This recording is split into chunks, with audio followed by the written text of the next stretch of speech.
Assalamualaikum warahmatullahi wabarakatuh. Halo, jumpa lagi bersama saya Bahtiar Movie dalam channel 1000 Jalan.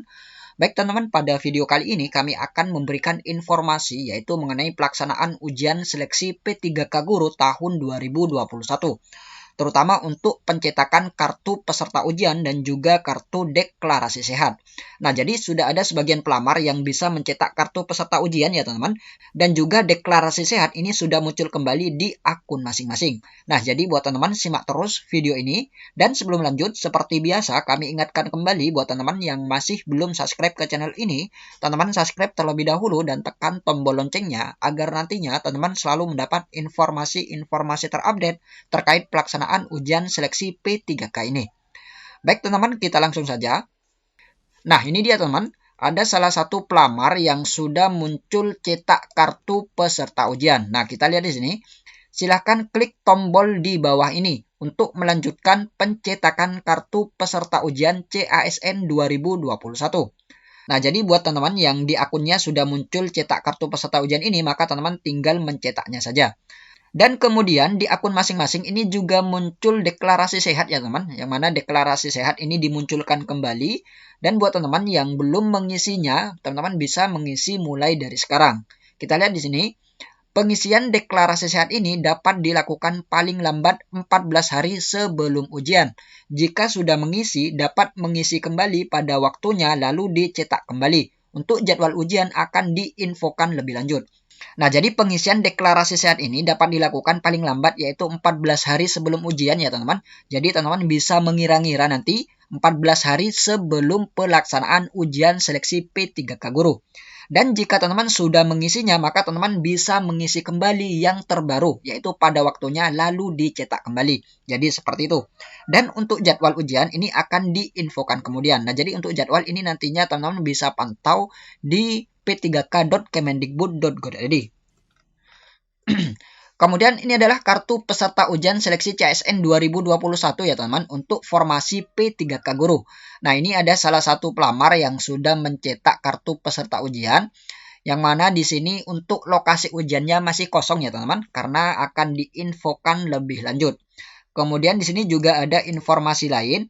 Tahapan ujian Anda dapat dilihat pada pengumuman Kementerian Pendidikan, Kebudayaan, Riset, dan Teknologi. Nah, jadi mengenai jadwal ujian, teman-teman bisa pantau di website p3k.kemendikbud.go.id. Karena untuk seleksi P3K Guru ini adalah kewenangan dari Kemendikbud ya teman-teman. Jadi teman-teman bisa pantau di p3kguru.kemendikbud.go.id. Kemudian di sini juga ada ketentuan tanggal melamar ya teman-teman. Tanggal melamar yaitu pada tanggal 8 Juli 2021, kemudian PIN ujian. Nah, jadi nanti teman-teman akan diberikan PIN oleh panitia di lokasi ujian. Nah, jadi nanti sebelum teman-teman memasuki ruang ujian, maka teman-teman akan melakukan registrasi terlebih dahulu, yaitu salah satunya adalah pemberian PIN ujian ini. Kemudian di sini ada informasi penting ya teman-teman, kita lihat di sini. Perhatian, kartu peserta ujian CASN ini wajib dibawa saat pelaksanaan ujian. Nah, jadi kartu ini adalah syarat wajib ya teman-teman. Syarat wajib yang harus dibawa ketika teman-teman akan mengikuti ujian seleksi P3K. Dan apabila teman-teman lupa ataupun tidak membawa kartu peserta ujian ini, maka kemungkinan besar teman-teman tidak akan diperkenankan masuk untuk mengikuti ujian. Dan yang rugi adalah pelamar itu sendiri. Karena apa? Karena dia lupa membawa kartu peserta ujian ini.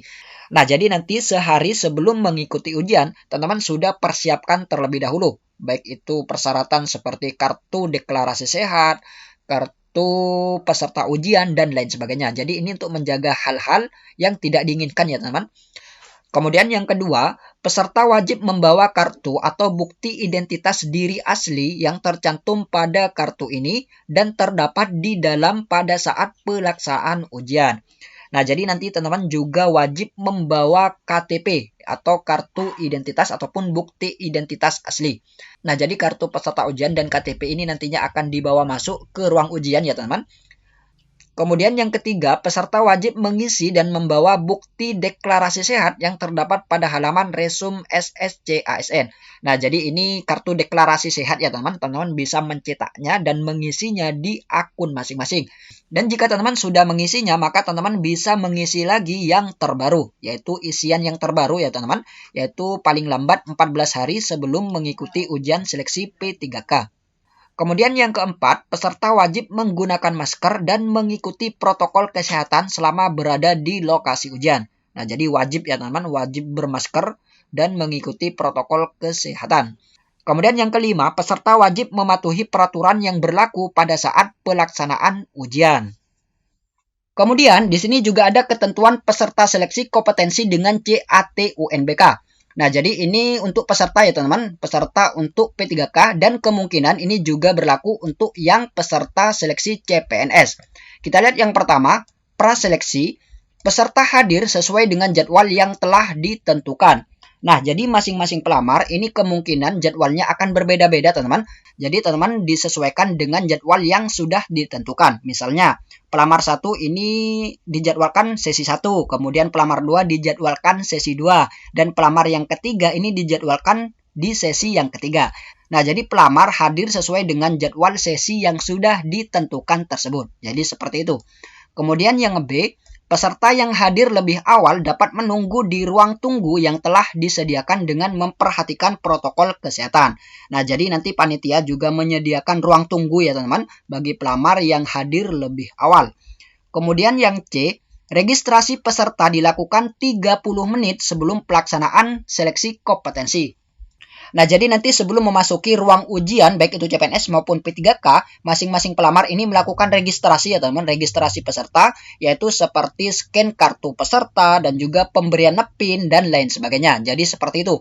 Ini untuk yang praseleksi. Kemudian yang kedua, pelaksanaan seleksi dengan CAT UNBK. Kita lihat yang pertama, peserta memasuki ruangan setelah diperbolehkan oleh pengawas. Nah, jadi masing-masing pelamar di tiap sesi ini nantinya akan diarahkan teman-teman oleh pengawas yang bertugas di titik lokasi ujian tersebut. Kemudian yang kedua, peserta mengisi daftar hadir dan mendengarkan pengarahan dari panitia. Kemudian yang C, peserta yang telah menyelesaikan seleksi kompetensi dapat meninggalkan ruangan secara tertib. Kemudian yang D, peserta di dalam ruang tes dilarang membawa yang pertama yaitu buku-buku dan catatan lainnya. Nah, jadi nanti sebelum memasuki ruang ujian, masing-masing peserta ini akan diperiksa, teman-teman. Kemudian yang kedua yaitu pelamar dilarang membawa kalkulator, kemudian telepon genggam atau HP, kamera dalam bentuk apapun, jam tangan, ballpoint, dan lain sebagainya.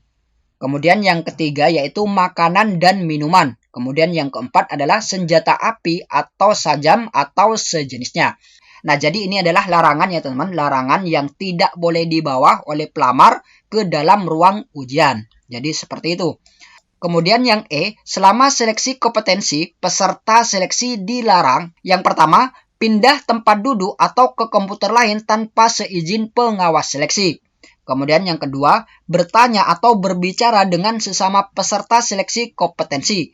Kemudian yang ketiga, menerima atau memberikan sesuatu dari atau kepada peserta lain tanpa seizin panitia selama seleksi kompetensi.